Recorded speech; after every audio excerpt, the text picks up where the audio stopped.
The live TV, सच सबसे आगे। नमस्कार, मैं हूं रंजीत झा और आप देख रहे हैं द लाइव टीवी। इजराइल में बड़ा बवाल मचा है। इजराइल के प्रधानमंत्री बेंजामिन नेतन्याहू के खिलाफ लाखों लोगों ने जबरदस्त प्रदर्शन किया है।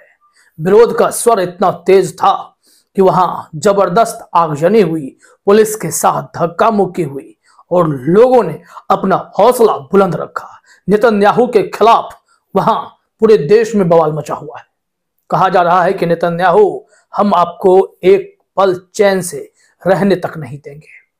पूरे स्थिति से अवगत कराएं, विजुअल्स भी दिखाएं।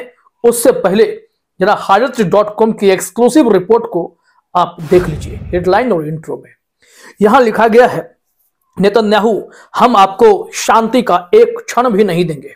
प्रदर्शनकारियों ने तल अवीव राजमार्ग को अवरुद्ध किया, आग लगाई।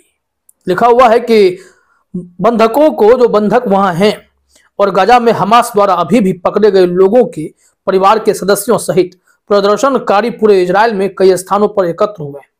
तेल अवीव में मुख्य राजमार्ग को अवरुद्ध कर दिया और पुलिस के साथ झड़प की। नेतन्याहू के निजी घर के बाहर एक प्रदर्शनकारी ने चिल्लाकर कहा, जो हमें इस जगह तक लाया वह देश चलाने के लायक नहीं है। यह सीधे तौर पर नेतन्याहू को धमकी थी कि नेतन्याहू के ही प्राइवेट घर को घेर लिया गया और वहां पर बवाल भी काटा गया और साफ चेतावनी दी गई कि इस स्थिति में नेतन्याहू ने हमें लाया और अब वो देश को चलाने के लायक नहीं है। इस संबंध में हम आपको मिश्रा अमरेश के ट्वीट के जरिए एक वीडियो क्लिप और एक स्क्रीनशॉट, फिर ट्वीट में मैसेज भी बताते हैं। एक तस्वीर देखिए आप, जो मिश्रा अमरेश ने शेयर किया है। इसमें दिखेगा कि जगह जगह आगजनी की गई है। यह प्रतिरोध है, गुस्सा है नेतन्याहू के खिलाफ, क्योंकि नेतन्याहू ने सिर्फ जंग को आगे बढ़ाने का काम किया, जंग रोकने और मामले को सुलझाने की कोशिश नहीं की। इतने सालों के बाद भी अगर देश जंग की ही आग में जलता रहेगा तो क्या होगा। तो ऐसे परिस्थिति में यही हो सकता है कि नेतन्याहू को ही कुर्सी से हटाया जाए। उनके खिलाफ तो उनके ही देश में अविश्वास प्रस्ताव भी आया, जो नो कॉन्फिडेंस मोशन होता है, उसको लाया गया है। लेकिन पता नहीं कब उस पर यह विपक्ष के प्रस्ताव को स्वीकार कर इसे सुनवाई के लिए फ्लोर पर लाया जाएगा। अभी तक तो रिपोर्ट फाइनल आई नहीं है, लेकिन नेतन्याहू के खिलाफ गुस्सा है। अमेरिकी भी चाहते हैं कि नेतन्याहू को गद्दी विहीन कर दिया जाए। जो दूसरा विजुअल है वो विजुअल भी देखना जरूरी है, लेकिन उससे पहले मिश्रा अमरेश के ट्वीट को देखते हैं। उन्होंने लिखा है कि कल 1 लाख से अधिक इजरायली नेतन्याहू सरकार के खिलाफ और गाजा में कैदियों की वापसी के लिए विरोध करने सामने आए। इजरायली पुलिस अधिकारी को तल अवीव शारोना परिसर के पास एक शासन विरोधी प्रदर्शनकारी को जबरदस्ती धक्का देते हुए फिल्माया गया। हुआ यह है कि वहां जब प्रदर्शन करने आए तो निश्चित तौर पर पुलिस के साथ बहस होगी।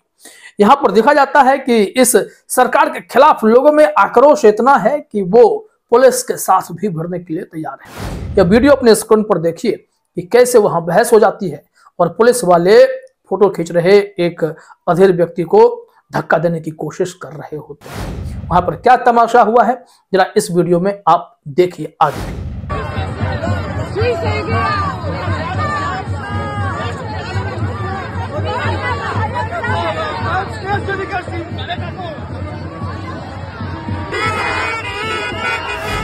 तो देख लिया आपने।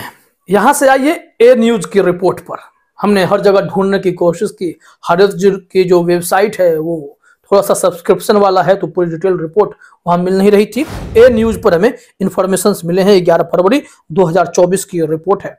हेडलाइन में है, गाजा में बंधकों की रिहाई के लिए इजराइल में हजारों लोगों ने प्रदर्शन किया।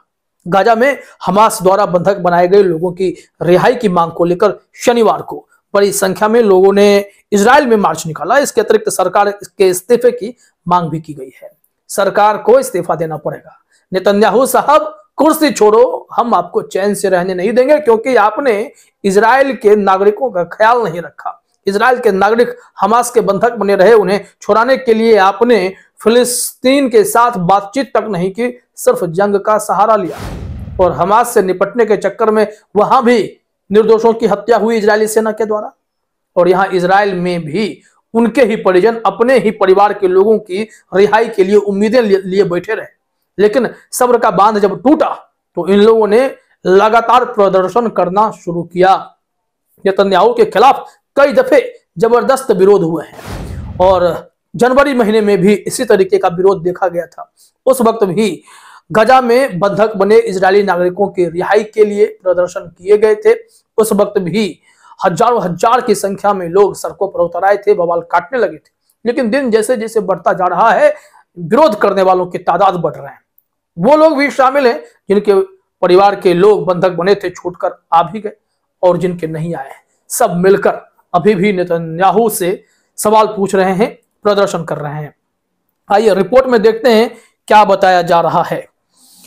इसमें लिखा गया है कि गाजा में हमास द्वारा बंधक बनाए गए बंधकों की रिहाई की मांग को लेकर शनिवार को इजराइल में कई हजार लोग सड़कों पर उतर आए। वहीं कुछ ने सरकार से इस्तीफे की मांग की। बंधकों के रिश्तेदारों ने इजरायली प्रधानमंत्री बेंजामिन नेतन्याहू पर अंतरराष्ट्रीय मध्यस्थों के जरिए हमास के साथ चल रही बातचीत को बाधित करने का भी आरोप लगाया।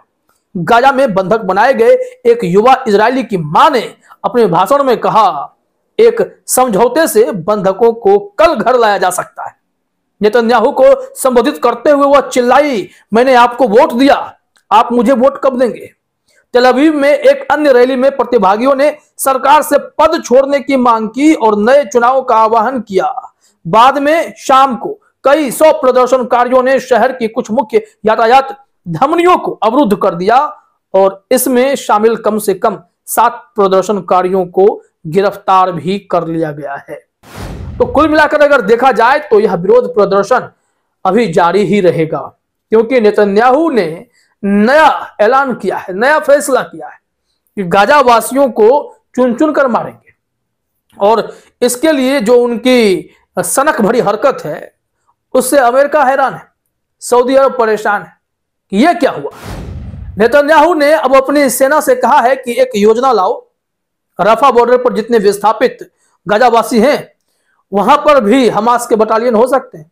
4 बटालियनों का उन्हें कुछ अंदाजा लगा है। तो उस भीड़ भाड़ वाले क्षेत्र में जहां पर लोग शरणार्थी बनकर हैं, रफा बॉर्डर पर, रफा सिटी में, वहां हमला करेंगे। और इसके लिए प्रयास शुरू कर दिए गए। रात के अंधेरे में हमला हुआ और 17 लोगों के मारे जाने की खबर है। मिस्र से सटता है रफा का बॉर्डर और इससे मिस्र परेशान है और मिस्र ने भी अपनी तैयारियां टाइट की हैं। हमास के साथ मिलकर पूरी कोशिश में है कि यह हमला रुके। और इजराइल ने कसम खाई, नेतन्याहू सनकबाजी में इतने आगे आ गए कि उन्होंने रफा सिटी पर भी हमला कर दिया है, जो कि उनका अधिकार क्षेत्र नहीं बनना चाहिए कायदे से। वो तो राहत का जरिया था।